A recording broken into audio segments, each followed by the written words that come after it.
yeah, if you think you're going to do it in your own strength, then you know what? Yeah, you can do it. COVID, it's been helping people move their businesses from offline or brick and mortar to online. Systems are more important than skills as an entrepreneur today. It's totally okay to reinvent yourself. Yes. Multiple times, especially when you're an entrepreneur. Welcome to Profitable Coaching Conversations with Wendy Y. Bailey. If you're a coach, speaker, or industry expert, you're in the right place for sales and marketing wisdom and insight to grow your coaching business. Now, here's your host, Income Acceleration Mentor, Wendy Y. Bailey. Hello, everyone, again, and welcome to the show. I'm always excited when I get to talk with and be in great conversation with amazing people. The guest episodes really give me that opportunity, and today's guest is no different. I'm really excited to talk with Ryan Stanley. He's a lifelong entrepreneur who is known for his impressively natural ability to understand and empower those who are willing to make significant changes in their personal and professional lives so they can end up being the best versions of themselves. I think that's so true. Energetically, I just really enjoy getting to know you and chatting with you at every opportunity. Welcome, Ryan. Thank you so much for having me, Wendy. I've been looking forward to it all day. Super blessed to be here. Appreciate your awesomeness. Thank you so much for being here. So let's kind of jump in. We talked about you being someone who really helps people transform their personal and professional lives. Yeah. I know that means you're a highly credentialed coach. Tell me a little bit about who you serve, what you do, how you serve them. Sure. Yeah, happily. And thank you for the opportunity. Sure. As you mentioned, I've been a certified professional coach since 2009, actually. So it's been 11 years. I knew there was some math in there somewhere. 11 or 12 years, going on 12 in 2021. I would say next to parenthood, coaching is the most fulfilling thing I've ever done. I will absolutely do it on some level for the rest of my life. Yeah. But I am a bit of a what I call an ADD entrepreneur. So I love creating businesses. I love connecting with people. I am an author. I'm a speaker. I have an online t-shirt company. I wrote a screenplay for a film. I published a book. You throw a wife and a couple kids in there and it's enough to keep me busy. Yeah, for sure. As a lifelong entrepreneur, it sounds like your interests have varied in terms of the types of businesses you've actually had. Yeah, absolutely. And still have. And that's, one of the things I love about life is that we are always creating something, right? We every day gives us a new opportunity to decide if we want to create something or who we want to create. And so for me, I have a lot of ideas about businesses and I love to create different businesses. I love to serve people. I love to see how I can serve communities in different ways. And so, I think every day is an opportunity to step into something. My challenge is that sometimes I have too many ideas and it's not getting them all focused on to actually have them come to fruition. But that in itself is part of the adventure.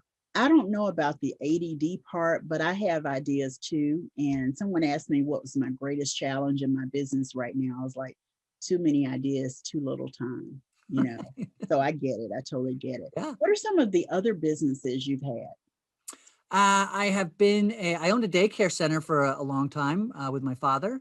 I have an online t-shirt company right now.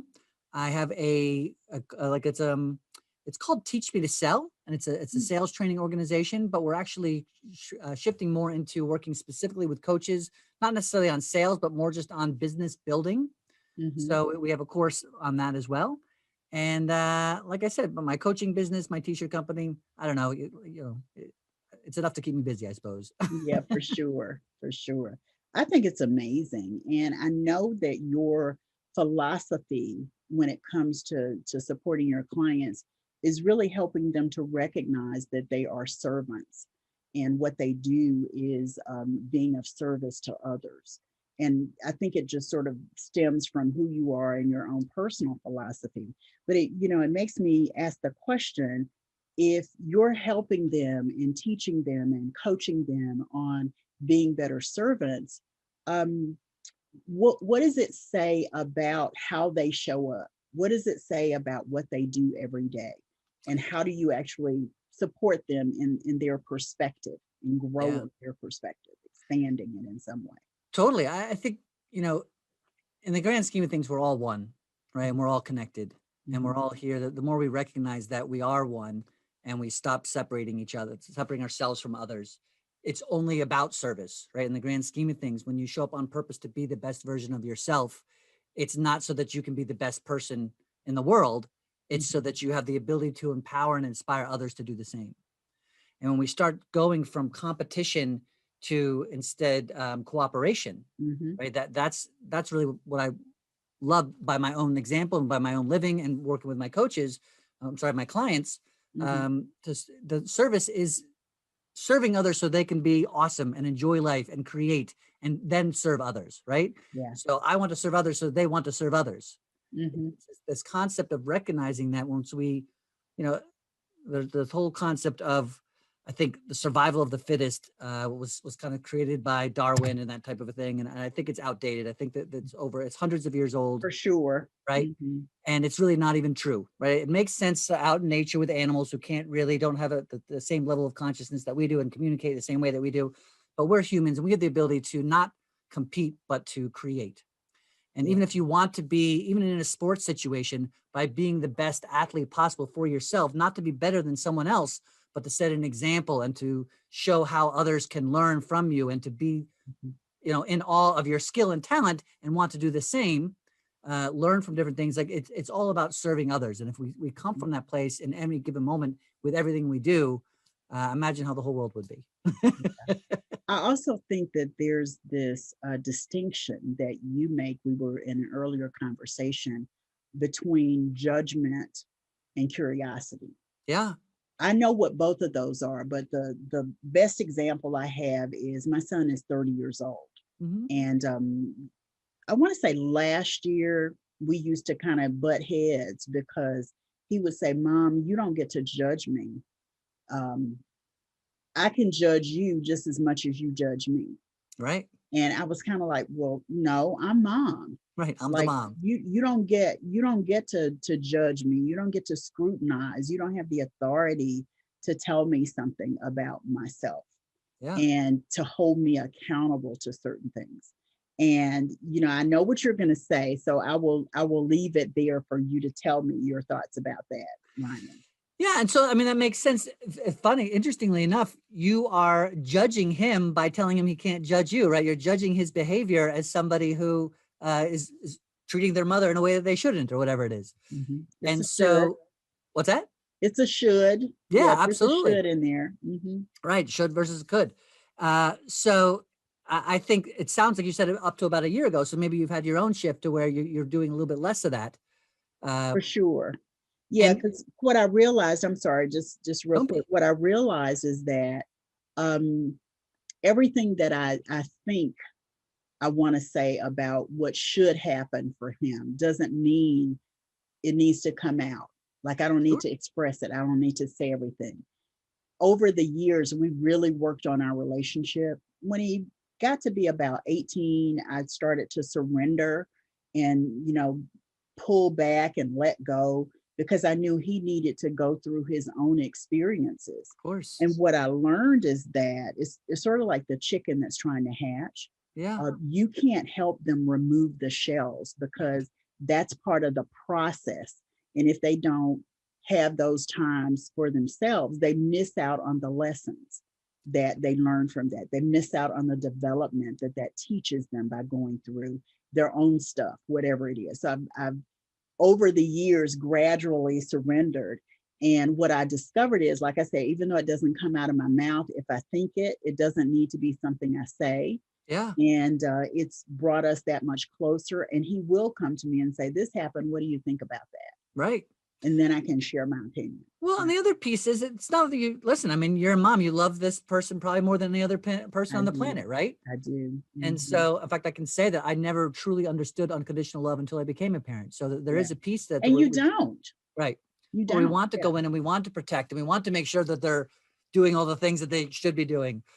And so I'll just share with you. It's not that you can't have these thoughts or even want to share them with him based on his experience, based on your experience and what he's experiencing.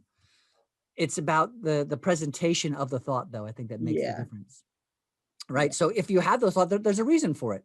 Right. And so it's coming up, but it's how do I want to present this to my son? Do I want to say, you really shouldn't do that? Or do I want to say, tell me how that's serving you? Or what did you like most about this experience? Where was an opportunity for growth? What would you have liked to have done differently? Right. So all these different things can be leading questions, like, listen, and then if he asks, well, why, what would you do? Then you can say, it's funny because thank you for asking, son, because here's what I would have done. Yeah. You know what I mean? Yeah. But when you immediately come from a place of, you shouldn't do that, don't behave that way, don't do this, don't do this, especially as a man who's, 30, I think, right? You told me earlier, son's 30. That's right. Like, they're going to be a point where they're immediately, subconsciously or not, are going to go on the defense, right? When someone is feeling judged, all of a sudden they're not feeling good enough. And who knows what other types of thoughts they might have when you're not around about them not feeling good or about themselves or whatever it may be, whether it be your son or any human being, right? Or any of our listeners out there, just kind of getting a feel for having the opportunity to utilize curiosity. And first of all, to recognize, am I judging someone? Secondly, once you do that, you immediately getting curious, right? I'm no longer judged. Not only am I recognizing there's judgment, but I'm being curious about whether I'm judging them or not. Right. So you shift your energy and your mindset to more of an open-ended curiosity. And you can say, what could be different about this in my own space, right? How would I prefer to be behaving right now? Because when you judge somebody, you put them in a box of some sort. And you even subconsciously in your own space, you've said, okay, I've judged you as not good enough, or I've judged you as better than me, whatever it is. I've put you in some sort of a space, and that doesn't really leave room for growth. But when you instead recognize this is an opportunity for me to be curious, A, how true is it that this person is this way? B, even if it's clear as day that this person is behaving this way. On the wrong track. Yeah. Instead of judging it, to really be curious as to, I wonder what their life is like that put them there. What experiences have they had that have made them think and behave this way? Yeah. And when we start to do that, we start to empathize and we start to recognize, again, we go to this place that we are all one and we are connected, and we can say, how can I serve you best, instead of judging you for being the person that you are. Yeah, I love the invitation to self for curiosity, and the invitation for others, the person you're speaking with or supporting in conversation, to invite them to curiosity as well, to be curious about whatever it is, because you're right, it opens everything up. It really does. So we're going to take a quick break. Oh, sure. When we come back, we're going to walk through our profitable wisdom segment. Sound good? Sounds perfect. I'll see you then. Okay, sounds great. Soy Lisa Santiago McNeil y está viendo el programa de conversación rentable de coaching con Wendy Y. Bailey. Haga clic en me gusta, comente, revise y escriba ahora para recibir una notificación cuando se publique el próximo episodio. Adiós. Hi, this is Colin C. Thompson, and you're tuned into the Profitable Coaching Conversation Show with Wendy Y. Bailey. Like, comment, review, and subscribe now so you're notified when the next episode goes live. Hi, I'm Dr. Terry Levine, and you're tuned into the Profitable Coaching Conversation Show with Wendy Y. Bailey. Like, comment, review, and subscribe now so you're notified when the next episode goes live. So welcome back. We're talking with lifelong entrepreneur and committed seasoned coach, Ryan Stanley. And before the break, we talked a lot about judgment versus curiosity. And so I want to jump into these questions for our Profitable Wisdom segment with sort of a twist of that, or something new that you want to bring to it. Okay. Usually This segment is all about answering questions that will expose the audience to possibilities that they may not have considered. Yeah. Okay. So who's had the greatest influence on you in your life, Ryan? It is a great question. And I feel like there's three answers, if that's possible. Sure. There's probably even more. But the first thing that comes into play, I would just say, at a younger age, when I kind of first started deciding who I wanted to be as an entrepreneur, I would have to say it was Napoleon Hill, who wrote the book Think and Grow Rich. Think and Grow Rich. It's kind of the first ever, because it taught me the concepts of deciding what your thoughts are on a daily basis, and the physical reaction that can show up in your life. So I would say for years, like really from a deep subconscious level, when I was a young person, to really start reminding myself every single day through a statement of desire, which he goes about in his book of Think and Grow Rich, has had a profound influence on my life. In the past 2 years, I would say there's a gentleman named Dr. Joe Dispenza, who's written a couple different books. You can find him on YouTube. And his work has kind of taken all that stuff that Napoleon Hill had kind of created and taken it to the next level. It's kind of matching some of those concepts of deciding who you want to be with quantum physics and with the science that is actually happening when you have a positive thought, when you create gratitude, when you create love and compassion for others, what chemicals are actually going on in your brain and in your body. And so the understanding of all that and putting into meditation practices that were based on his teachings and his work has been a huge, huge influence in my life. And then my third answer in that is just my children, because they Don't you are learn so much from them? every single day. Yeah. One thing that I learned very, very quickly at being a father is that you are constantly teaching and learning at the same time, right? I'm always learning about myself. I'm who would I prefer to be as a dad. I'm always learning who I am as a dad by their behavior that they're mimicking me that I didn't know that I was doing. I'm teaching because I want them to have the best outcome possible. And as we talked about, before the break, I never really truly understood unconditional love until I had children. Yeah. And so that is definitely an influence on every aspect of my life. I love it. Yeah, I learned when my son was very young that he was making me a better person. Always. Not just a better mom, a better person. Yeah. Because he challenged me even as a young person to think about who I am and how I'm showing up in the world. So I love that children have that impact and are able to influence us in that way. Yeah. Well, even it's like, I did a whole podcast once on my own just about, be the person you want your children to be, right? Always. Set the example. Yeah. Well, it's not even set the example. It's when I'm by myself, right? I have expectations of my children to be a certain way based on my life experience. But at any given point, if I'm looking for some sort of a gauge to measure who am I being today, I always want to be the person that I want my children to be, right? In some capacity. And if I'm behaving in a way that I wouldn't expect them to behave, there's a sign that there's an opportunity for growth for me there. Yeah. So what's the best business advice you've ever received, Ryan? Be here now. Okay. That's about presence. Yeah. Yeah. So in business, from my experience, it's not just business, but in life. At any given moment, when you're creating a business, especially as an entrepreneur, and you have things that maybe you're going your way, you're having a tough day, somebody didn't email you, a check didn't come in, you're didn't get the point where you want your clients to be. You're thinking about all these different places that are in the past or in the future, what might not a worst case scenario or stress or things that are happening outside of you. And so at any given moment, if you decide to be here now and decide who I want to be in this moment, it gives you the strength and the willingness to make the decisions that will serve your business. Yeah, I love it. I love it. So what's the largest single sale you've had in your, let's say, coaching business? What was the amount? What were the circumstances? And what did you do to celebrate? Yeah, it's funny. I was going to answer the question differently because I wasn't going to use my coaching business. So I will say it's not there's a largest sale. To answer this question for my coaching business, I think I increase my rates for every single client that I have. So whatever I charged my last client, the next client gets charged a little bit more. And I started doing that. Yeah, I started doing that when I first started coaching because I had fear around raising my rates. Mm-hmm. And so I needed to make it a habit. Approach. What's that? You had an incremental approach.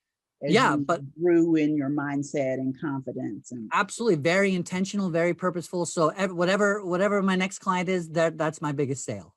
I love it. I love it.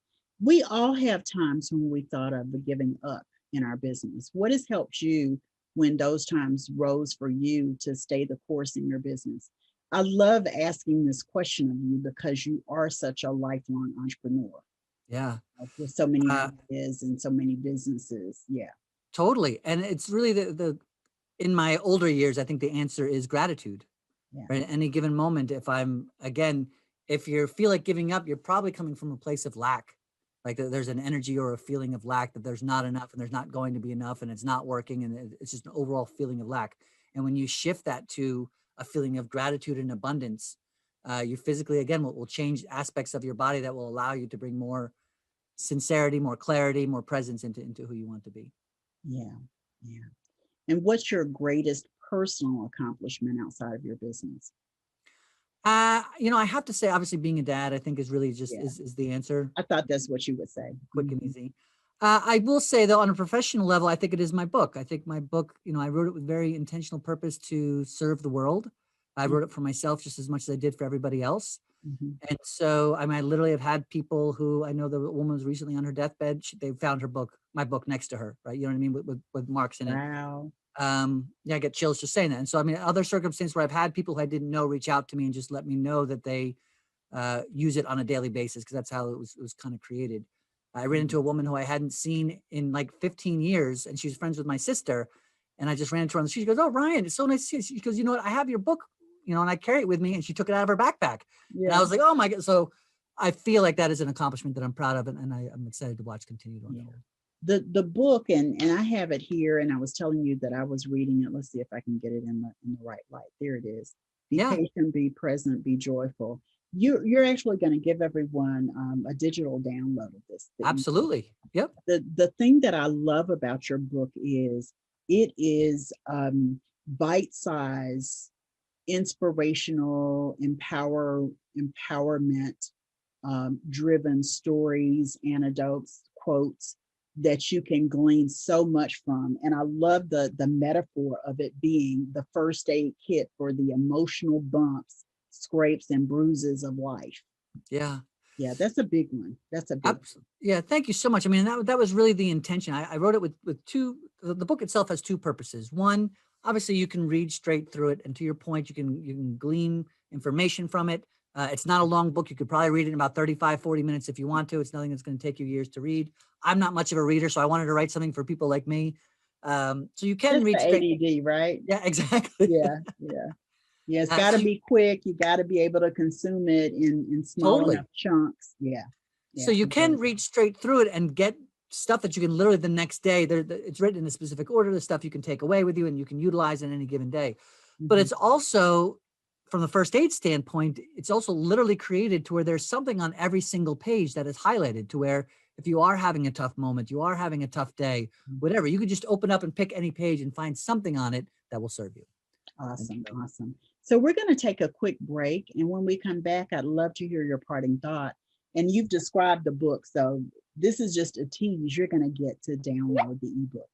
Absolutely. So we'll be right back.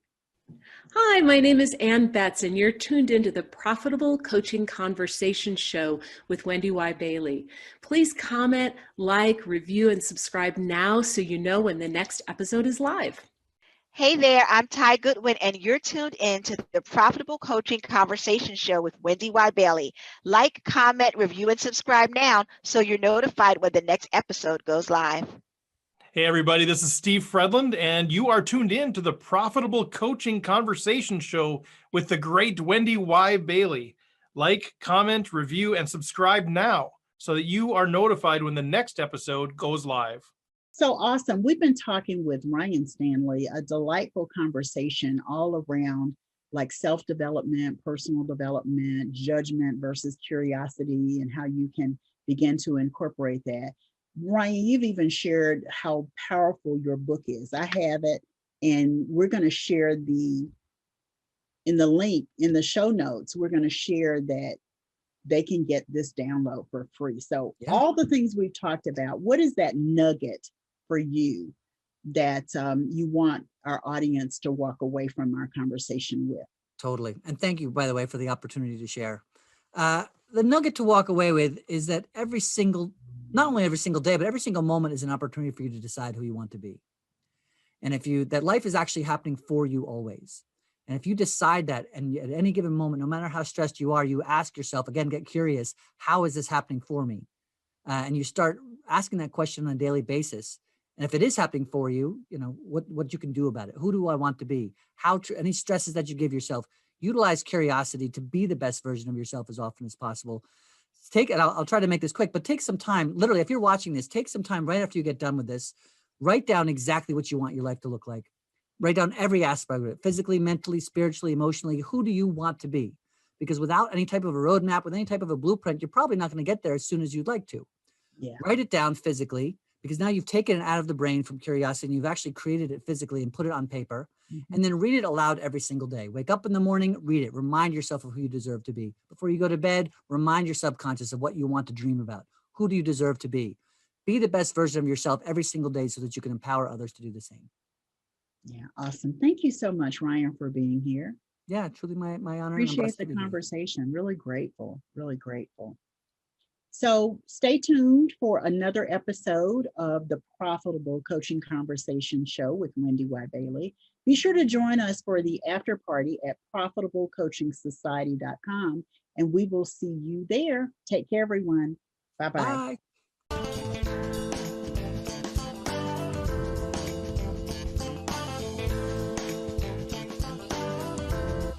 Thanks so much for tuning into Profitable Coaching Conversations with Wendy Y. Bailey. Be sure to join us at the after party at www.profitablecoachingsociety.com. We'll see you next time for more sales and marketing wisdom and insight from Wendy Y. and her amazing guests. Be sure to like, comment, and subscribe, and turn on the notification bell so you know when new episodes are posted.